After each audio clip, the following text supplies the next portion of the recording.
கொடுக்க மாட்டேங்கிறாங்க. எல்லாமே நபிக்கு மாற்றமா செய்யறதா இருந்தா மனசுக்கு ஷைத்தான் விருப்பத்தை உண்டாக்குறான், அவ்வளவுதான். நபியை பின்பற்றதுல நமக்கு அவ்வளவு இன்ட்ரெஸ்ட் வருதில்ல, இஷ்டம் வருதில்ல. தப்பித்தப்பறி நம்முடைய கணவனுக்கு தாடி வந்தாலே என்ன இது, இதை வலிச்சிட்டு வாங்க, விரக்தி ஆண்டு ஆக்கள் கேட்கிறாங்களாம். அப்ப நபிகள் நாயகம் ஸல்லல்லாஹு அலைஹி வஸல்லம் அவர்களும் சஹாபாக்களும் விரக்தியில இருந்தாங்களா தாடி வச்சுக்கிட்டு? அப்ப தாடியை வைக்க சொல்லித்தான் இஸ்லாம் சொல்லுது.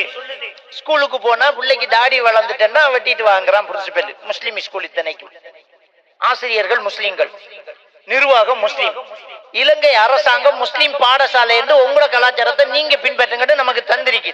அதனாலதான் கிராத் ஓதுறோம், தொப்பி போறோம், பர்தா போறோம். ஆனா தாடி மட்டும் வைக்க மாட்டேங்கிறோம். தொப்பி போட சொல்லி இஸ்லாம் சொல்லல, ஆனா தாடி வைக்க சொல்லி இஸ்லாம் சொல்லுது.